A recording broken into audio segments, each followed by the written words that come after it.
அனைவருக்கும் வணக்கம். நான் படித்து ரசித்த கதையை நீங்களும் படித்து கேட்டு மகிழுங்கள். கதை பிடித்திருந்தால் அனைவருக்கும் பகிருங்கள். அந்த வீட்டின் மூத்த மருமகள் கீதா படுக்கை அறை கதவை பாதி திறந்து வைத்து படுத்திருந்தாள். நெற்றியில் தைலத்தை தேய்த்துவிட்டு கண்களை மூடியபடி கிடந்தாலும் அவளுக்கு தூக்கமில்லை. அவள் காத்து கொண்டிருந்தாள். அக்கா, டீ கொண்டு வரட்டுமா என்று வெளியிலிருந்து மெதுவாக கேட்ட குரல் சின்ன மருமகள் நந்தினியின் குரல். வேண்டாம், தலை ரொம்ப வலிக்குது என்று சோர்வான குரலில் பதில் சொன்னாள் கீதா. ஆனால் அந்த சோர்வில் நடிப்பு இருந்தது. உண்மையில் அவளுக்கு தலைவலி இல்லை. இன்று வேலைக்கு செல்லாமல் வீட்டில் இருப்பதன் காரணம் வேறு. பல நாட்களாக மனதில் சேர்த்து வைத்திருந்த கோபத்தை இன்று வெளியில் கொட்ட வேண்டும் என்று முடிவு செய்திருந்தாள். அவள் எழுந்து சற்றே வெளியே பார்த்தாள்.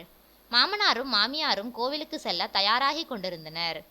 வெள்ளிக்கிழமை என்பதால் வழக்கத்தை விட சீக்கிரமே கிளம்பினார்கள். கீதா, நாங்கள் கோவிலுக்கு போயிட்டு வர்றோம் என்று மாமியார் அன்பாக சொன்னார். சரி அத்தை என்று மெதுவாக பதில் சொன்னாள் கீதா. அந்த அத்தை என்ற வார்த்தையில் கூட பாசமில்லை. கதவு மூடப்பட்ட சத்தம் கேட்டவுடன் கீதாவின் முகத்தில் இருந்த பலவீனம் மறைந்தது. அவள் மெதுவாக எழுந்து கண்ணாடி முன் நின்றாள். முகத்தை சீர் செய்து கொண்டு ஆழமாக பெருமூச்சு விட்டு கொண்டாள். இன்னைக்கு ஒரு முடிவு பண்ணியே ஆகணும் என்று முணுமுணுத்து கொண்டாள். சமையல் அறையில் நந்தினி பாத்திரங்களை கழுவி கொண்டிருந்தாள். நந்தினியின் முகத்தில் இயல்பான அமைதி இருந்தது. அந்த வீட்டில் சண்டைகள் புதிதல்ல. ஆனால் இன்று என்ன புயல் வரப்போகிறது என்று அவளுக்கு தெரியவில்லை. கீதா மெதுவாக சமையல் அறைக்குள் வந்தாள். நீ ரொம்ப நல்லவளா நடிக்கிற என்று ஆரம்பித்தாள். நந்தினி திரும்பி பார்த்து, என்ன அக்கா என்றாள். என்ன அக்காவா? நான் எவ்வளவு தடவை முயற்சி பண்றேன் இந்த வீட்டிலிருந்து மாமனாரையும் மாமியாரையும் கிராமத்துக்கு அனுப்பணும்னு. நீ அதுக்கு இடையூறு பண்ணிக்கிட்டே இருக்க என்று கோபமாக கத்தினாள் கீதா. நந்தினி சில நொடிகள் அமைதியாக இருந்தாள். பிறகு, அக்கா, அவர்கள் வயதானவர்கள். இங்க இருந்தா நமக்கு என்ன பிரச்சனை? என்ன பிரச்சனையா? கீதாவின் குரல் உயர்ந்தது. எல்லாத்துலேயும் அவங்க தலையிடுவாங்க. எனக்கு வெறுப்பா இருக்கு என்றாள். பெரியவங்கனா அப்படித்தானே இருப்பாங்க என்றாள் நந்தினி. நீ அமைதியா இரு என்று கத்தினாள் கீதா. நந்தினியின் முகம் சற்றே கடினமானது. அக்கா, உங்களுக்கு என்ன கோபம் இருந்தாலும் என் மேல காட்டாதீங்க என்றாள். அப்போ யார் மேல காட்டணும்? உன்னால தான் அவங்க இன்னும் இங்கே இருக்காங்க. அப்படி என்ன உனக்கு அவர்கள் மேல் கரிசனம் என்றாள். நந்தினியின் கண்களில் சற்று எரிச்சல் தெரிந்தது. கரிசனம் இருக்கக்கூடாதா? அவர்கள் நம்ம கணவர்களை வளர்த்து ஆளாக்கியவர்கள் என்றாள். அடடா, பெரிய பாசக்காரி என்று கேலி சிரிப்புடன் சொன்னாள் கீதா. நீ இப்படியே பண்ணிக்கிட்டு இருந்தா நீயும் அவர்களோடு சேர்ந்து கிராமத்துக்கே போக வேண்டியதுதான் என்றாள் கீதா. அந்த வார்த்தை நந்தினியை தாக்கியது. இதுவரை அடக்கி வைத்திருந்த கோபம் வெளிவந்தது. நான் ஏன் கிராமத்துக்கு போகணும் என்றாள் நந்தினி.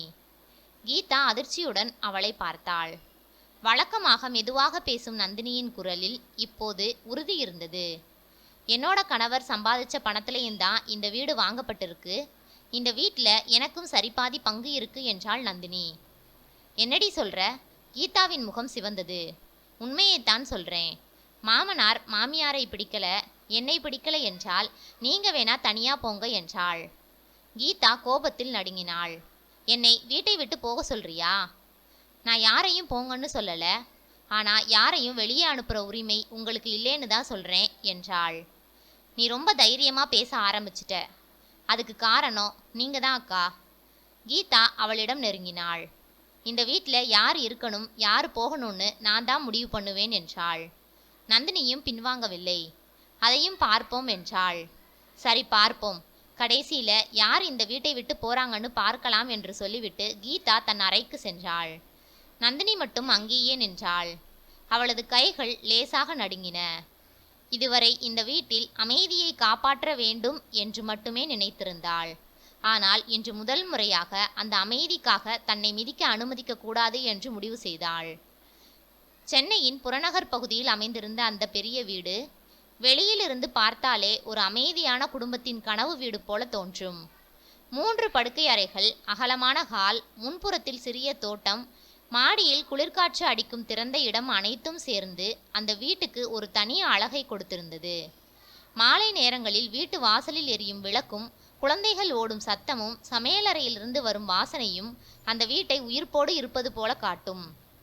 ஆனால் அந்த வீடு உருவானதற்கு பின்னால் பல வருட போராட்டங்கள் இருந்தன. அந்த வீட்டின் மூத்த மகன் அர்ஜுன் சென்னையில் உள்ள ஒரு பெரிய ஐடி நிறுவனத்தில் வேலை பார்த்து கொண்டிருந்தான். காலை சீக்கிரம் கிளம்பி இரவு தாமதமாக வீடு திரும்புவது அவனது வாழ்க்கையின் ஒரு பகுதியாகிவிட்டது. வேலைப்பளு அதிகமாக இருந்தாலும் குடும்பத்திற்காக உழைக்க வேண்டும் என்ற எண்ணம் அவனிடம் எப்போதும் இருந்தது. அவனது மனைவி கீதா ஒரு தனியார் நிறுவனத்தில் கணக்காளராக பணிபுரிகிறாள். இளைய மகன் கார்த்திக் ஒரு தனியார் வங்கியில் அசிஸ்டன்ட் மேனேஜராக வேலை பார்த்து கொண்டிருந்தான். அவன் இயல்பில் மிகவும் அமைதியானவன். குடும்பம் ஒன்றாக இருக்க வேண்டும் என்பதையே விரும்புவான். அவனது மனைவி நந்தினி. அவள் மட்டும் வேலைக்கு செல்லவில்லை. திருமணத்திற்கு முன்பு அவளும் வேலை பார்த்து கொண்டிருந்தாள். ஆனால் குழந்தை பிறந்த பிறகு வீட்டையும் குழந்தையையும் நாமே பார்த்துக்கலாம் என்று முடிவு செய்து வீட்டிலேயே இருந்து விட்டாள். அதன் பிறகு அந்த வீட்டின் முழு பொறுப்பும் மெதுவாக நந்தினியின் தோள்களில் வந்து விழுந்தது. காலை எழுந்து சமையல் செய்வது முதல் குழந்தைகளை கவனிப்பது வரை, மாமனார் மாமியாருக்கான மருந்துகளை நினைவில் வைத்துக் கொள்வது முதல் வீட்டின் சின்ன சின்ன தேவைகள் வரை எல்லாவற்றையும் அவள் பார்த்து கொண்டாள். 2 வருடங்களுக்கு முன்பு வரை இந்த குடும்பம் இப்படி ஒன்றாக இல்லை. அப்போது அர்ஜுனும் கீதாவும் சென்னையின் ஒரு பகுதியில் வாடகை வீட்டில் இருந்தனர். கார்த்திக்கும் நந்தினியும் வேறு ஒரு பகுதியில் சிறிய அபார்ட்மெண்ட்டில் வசித்து வந்தனர். அட்வான்ஸ், ஒவ்வொரு மாதமும் வாடகை, வீட்டு உரிமையாளர்களின் நிபந்தனைகள் இவையெல்லாம் 2 குடும்பங்களையும் சோர்வடைய செய்தது. ஒரு நாள் இரவு 2 சகோதரர்களும் சேர்ந்து பேசிக்கொண்டிருந்த போதுதான் அந்த யோசனை வந்தது. நாம ஏன் தனித்தனியா கஷ்டப்படணும், சேர்ந்து ஒரு வீடு வாங்கிக்கலாம் என்று கார்த்திக் சொன்னான். அந்த யோசனை அனைவருக்கும் பிடித்திருந்தது. பல மாதங்கள் தேடிய பிறகு வீடுகளை கட்டி விற்கும் ஒரு நிறுவனத்தின் மூலம் இந்த வீட்டை வாங்கினார்கள். விலை கொஞ்சம் அதிகம்தான். ஆனால் 2 பேரும் சேர்ந்து கடன் எடுத்ததால் அது சாத்தியமானது. வீட்டின் சாவியை முதல் முறையாக கையில் வாங்கிய நாள் இன்னும் அந்த குடும்பத்துக்கு மறக்க முடியாத நாள். அன்று மாமனார் ராமசாமியின் கண்களில் கூட கண்ணீர் வந்தது. நம்ம பசங்க சென்னையில் இப்படி ஒரு வீடு வாங்குவாங்கன்னு நினைச்சதே இல்லை என்று பெருமையாக சொன்னார். அதன் பிறகுதான் கிராமத்தில் தனியாக இருந்த ராமசாமியையும் அவரது மனைவி மீனாட்சியையும் சென்னைக்கு அழைத்து வந்தனர். நீங்க இனிமே எங்க கூட தான் இருக்கணும் என்று 2 மகன்களும் வற்புறுத்திய போது வயதான அந்த தம்பதிகளின் மனம் நெகிழ்ந்தது. அந்த நாளிலிருந்து அவர்கள் அனைவரும் மகிழ்ச்சியாக இருந்தனர். காலை நேரங்களில் மாமியார் மீனாட்சி வீட்டின் முன்பாக கோலம் போடுவார். மாமனார் செய்தித்தாளை வாசித்து கொண்டே பேரனும் பேத்தியும் விளையாடுவதை பார்த்து ரசிப்பார். அர்ஜுன் மற்றும் கீதாவுக்கு ஒரு மகன் மட்டும். அவனுக்கு வயது 5. அர்ஜுனுக்கும் கீதாவுக்கும் திருமணமாகி 6 வருடங்கள் ஆகிவிட்டது. கார்த்திக்குக்கும் நந்தினிக்கும் ஒரு பெண் குழந்தை. அவளுக்கு 3 வயது. அவர்களுக்கு திருமணமாகி 4 வருடங்கள் ஆகிவிட்டது. இந்த பெரிய குடும்பத்தில் அனைவரையும் ஒன்றாக இணைத்து வைத்திருந்த முக்கியமான மனிதர் யார் என்றால் அது நந்தினிதான். கீதாவின் மகனை காலையில் பள்ளிக்கூடத்திற்கு தயார் செய்வது, அவனுக்கு டிஃபன் கொடுப்பது, பள்ளி வேனில் ஏற்றி அனுப்புவது எல்லாவற்றையும் அவள்தான் பார்த்து கொள்வாள். மாலை நேரத்தில் அவனை பள்ளியிலிருந்து அழைத்து வருவதும் அவள்தான். அவன் சித்தி என்று ஓடி வந்து அவளை கட்டிப்பிடிக்கும் போது நந்தினியின் முகத்தில் தெரியக்கூடிய பாசத்தை யாராலும் போலி என்று சொல்ல முடியாது. அவள் அந்த வீட்டில் மருமகளாக மட்டுமில்லை, ஒரு பொறுப்பான மகளாகவும் அம்மாவாகவும் அந்த வீட்டின் இணைப்பாகவும் இருந்தாள். ஆனால் சில நேரங்களில் அதிகமாக குடும்பத்தை தாங்கி நிற்பவர்கள்தான் அதிகமாக காயப்படுவார்கள். அந்த வீட்டிலும் அதே நிலை மெதுவாக உருவாகி கொண்டிருந்தது. வெளியில் பார்த்தால் அந்த குடும்பம் மகிழ்ச்சியான குடும்பமாக தோன்றினாலும் உள்ளே சிறு சிறு விரிசல்கள் தோன்ற ஆரம்பித்திருந்தன. அந்த விரிசல்களின் முதல் சத்தம்தான் நேற்று சமையலறையில் வெடித்த சண்டை. அது ஒரு சாதாரண வார்த்தை மோதல் அல்ல, அந்த வீட்டின் எதிர்காலத்தை மாற்றக்கூடிய ஆரம்பம். அந்த வீட்டில் உருவாகி கொண்டிருந்த பிரச்சனையின் விதை ஒரு நாளில் உருவானது இல்லை. அது மெதுவாக யாருக்கும் தெரியாமல் கீதாவின் மனதுக்குள் வளர்ந்து கொண்டே வந்தது.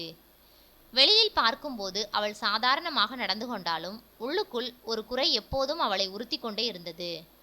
அந்த குறையின் மையத்தில் இருந்தது அந்த வீட்டின் அறைகள்தான். 3 படுக்கை அறைகள் கொண்ட பெரிய வீடு என்றாலும் குடும்பம் பெரியதாக இருந்ததால் ஒவ்வொரு அறையும் நிரம்பியே இருந்தது. ஒரு அறையில் அர்ஜுனும் கீதாவும் அவர்களுடைய மகனும், இன்னொரு அறையில் கார்த்திக்கும் நந்தினியும் அவர்களுடைய பெண் குழந்தையும், 3வது அறையில் மாமனார் ராமசாமியும் மாமியார் மீனாட்சியும் தங்கியிருந்தனர். முதல் சில மாதங்கள் கீதா இதை பெரிதாக எடுத்துக்கொள்ளவில்லை. கொஞ்ச நாள் தான் எல்லாம் சரியாகிடும் என்று நினைத்தாள். ஆனால் காலம் செல்ல செல்ல அந்த அறை விஷயம் அவளுக்கு மனக்கசப்பாக மாற ஆரம்பித்தது. அவளின் மனக்கசப்புக்கு பின்னால் ஒரு காரணம் இருந்தது. அன்று காலை கீதாவின் அம்மாவும் அப்பாவும் கிராமத்திலிருந்து சென்னை வந்திருந்தனர். பல மாதங்களுக்கு பிறகு மகளை பார்க்க வந்திருந்ததால் கீதா மிகவும் மகிழ்ச்சியாக இருந்தாள். முழு வீட்டையும் சுத்தம் செய்து வைத்தாள்.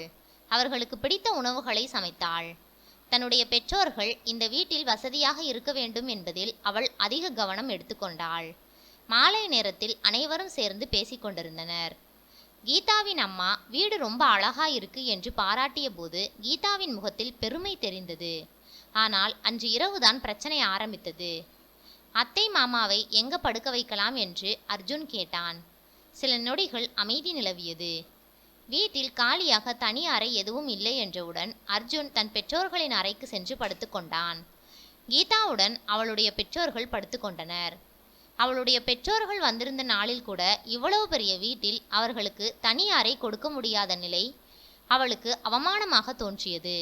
அந்த இரவு அவளுக்கு தூக்கம் வரவில்லை. ஹாலில் படுத்துக்கொண்டு மேலே மாடியை பார்த்தபடி கிடந்தாள். மாடியில் இன்னொரு ரூம் கட்டிட்டா எல்லா பிரச்சனையும் முடிஞ்சிடும்.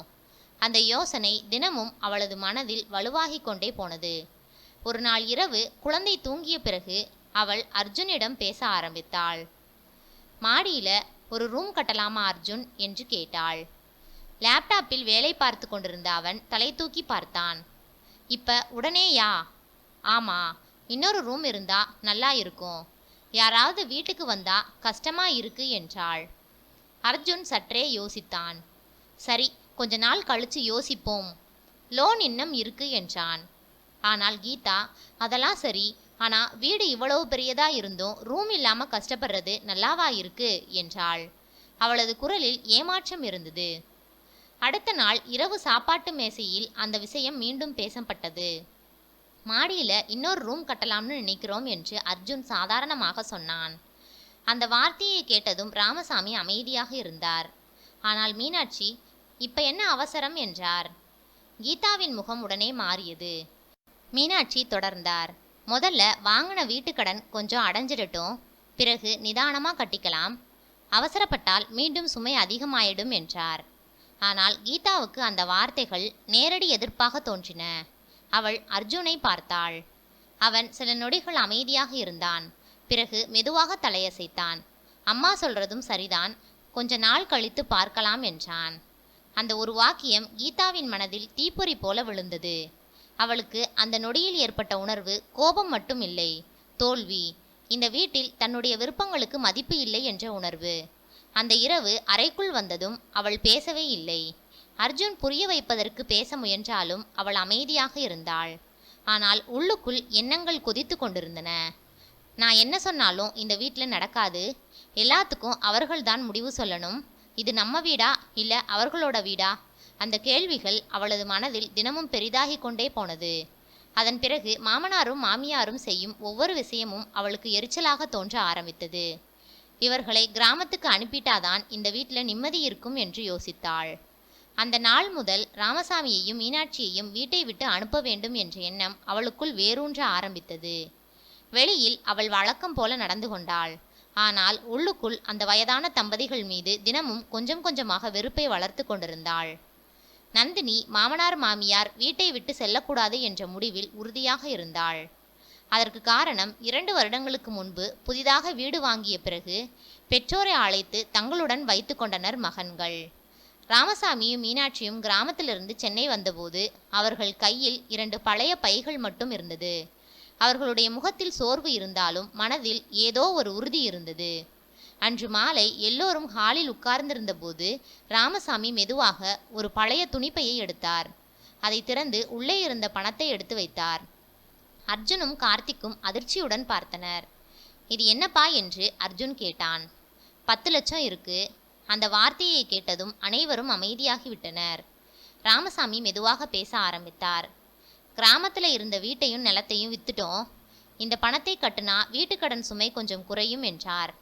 அந்த நொடியில் கார்த்திக்கின் கண்களில் கண்ணீர் வந்தது. எதுக்குப்பா இதெல்லாம் என்று அவன் திணறிய குரலில் கேட்டான். உங்களுக்காகத்தான் நாங்க வாழ்கிறோம். இப்போ உங்களுக்கு தேவைப்படும் போது நாங்க செய்யாம யார் செய்வாங்க என்று சொல்லி ராமசாமி சிரித்தார். அந்த நாள் நந்தினியின் மனதில் அவர்களை நன்றாக பார்த்து கொள்ள வேண்டும் என்ற எண்ணம் ஆழமாக பதிந்துவிட்டது. மேலும் அவர்கள் தங்களுடைய வாழ்க்கை முழுவதையும் வாழ்ந்த கிராமத்து வீட்டை விற்று வயதான காலத்தில் சேமித்திருந்த பணத்தை மகன்களின் வாழ்க்கைக்காக கொடுத்திருக்கிறார்கள். அடுத்த நாள் முதல் காலை குழந்தைகளை பார்த்து கொள்வது, வீட்டு வாசலில் உட்கார்ந்து காய்கறி நறுக்குவது, நந்தினிக்கு உதவுவது என்று இருந்தனர். நந்தினிக்கு அதனாலேயே அவர்கள் மீது தனிப்பட்ட பாசம் இருந்தது. மேலும் அந்த 2 வருடங்களில் நந்தினி இன்னொரு விஷயத்தையும் கவனித்திருந்தாள். ராமசாமிக்கும் மீனாட்சிக்கும் வயது ஆகிவிட்டது. முன்பு போல உடல் ஒத்துழைக்கவில்லை. மீனாட்சிக்கு படிக்கட்டில் ஏறும்போது மூச்சு வாங்கும். ராமசாமி சில நேரங்களில் நடக்கும்போது சுவரை பிடித்து கொள்வார். இரவு நேரங்களில் மருந்து சாப்பிட மறந்து விடுவார். அவர்களை பார்த்தாலே இவர்களை இப்போது தனியாக விட்டுட்டா எப்படி வாழ்வாங்க என்ற கேள்வி நந்தினியின் மனதில் எழும். அதனால் அவர்கள் மீது தனி அக்கறை காட்டுவாள். அவர்களை வீட்டை விட்டு அனுப்பும் கீதாவின் முடிவுக்கு எதிராக நின்றாள். கடந்த சில நாட்களாக கீதா மெதுவாக அர்ஜுனின் மனதை மாற்றிக்கொண்டே வந்தாள். அவள் நேராக எதையும் சொல்லவில்லை. ஆனால் தினமும் சிறு சிறு வார்த்தைகளாக அவனது மனதில் எண்ணங்களை விதைத்து கொண்டே இருந்தாள். அத்தைக்கும் மாமாவுக்கும் கிராமத்துல தான் பழக்கம். அவர்கள் அங்க இருந்தா சந்தோஷமா இருப்பாங்க, நமக்கும் கொஞ்சம் சுதந்திரமா இருக்கும். இப்படி ஒவ்வொரு நாளும் மெதுவாக பேசிக்கொண்டே இருந்தாள். முதலில் அர்ஜுன் அதை பெரிதாக எடுத்துக்கொள்ளவில்லை. பிறகு சரி, பேசி பார்க்கலாம் என்றான். அந்த ஒரு வார்த்தை கீதாவுக்கு வெற்றி கிடைத்தது போல இருந்தது. அடுத்த நாள் மாலை ஹாலில் ராமசாமியும் மீனாட்சியும் உட்கார்ந்திருந்த போது அர்ஜுன் தயக்கத்துடன் அவர்களிடம் பேச ஆரம்பித்தான்.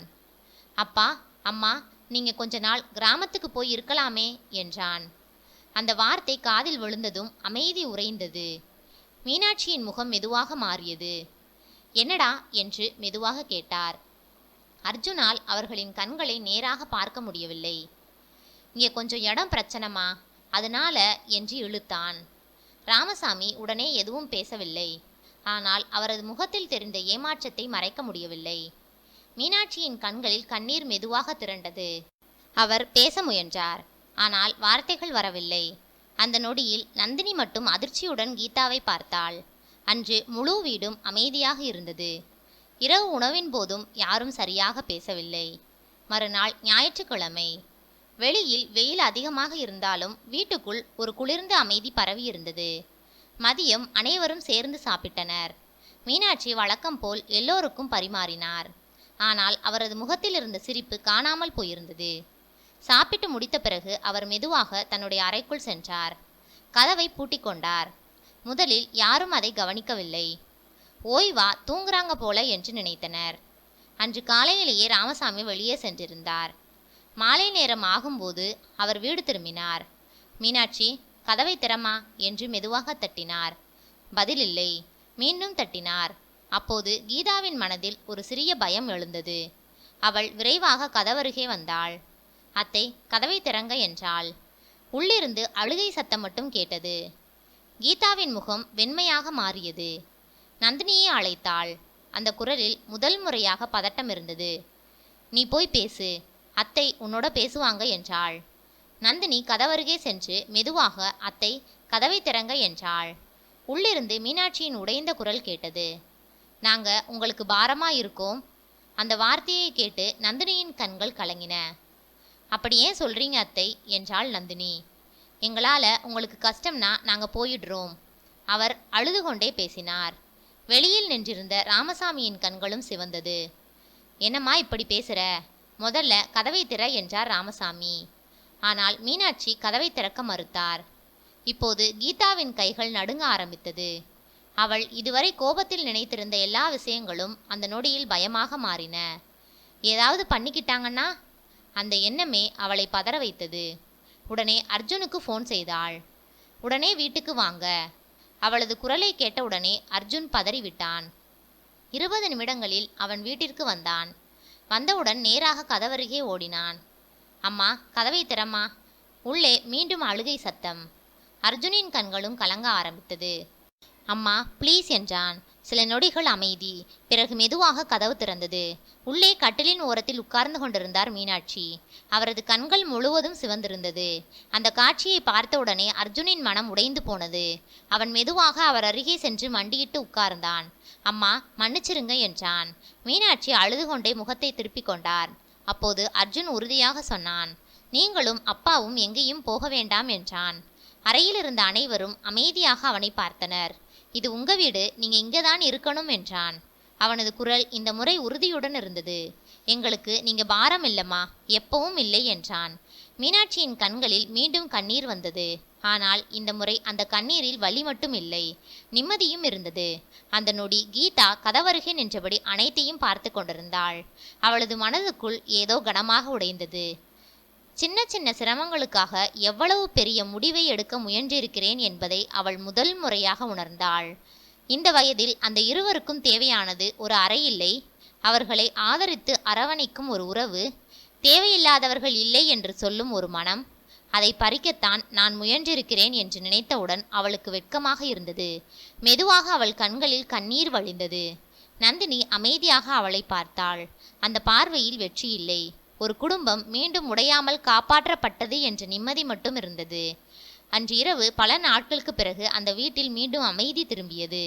சில நேரங்களில் குடும்பங்களை உடைப்பது பெரிய பிரச்சனைகள் அல்ல, சின்ன சின்ன மனக்கசப்புகள். அதேபோல் குடும்பங்களை காப்பாற்றுவதும் பெரிய தியாகங்கள் அல்ல, ஒரு சிறிய புரிதல், ஒரு சிறிய அன்பு, நீங்கள் எங்களுக்கு முக்கியம் என்ற உணர்வு மட்டும்தான். நன்றி. கதை பிடித்திருந்தால் லைக் பண்ணுங்க, ஷேர் பண்ணுங்க, சப்ஸ்கிரைப் பண்ணுங்க. உங்களுடைய கருத்துக்களை கமெண்ட் பாக்ஸில் தெரிவிக்கவும். தங்கள் ஆதரவிற்கு நன்றி.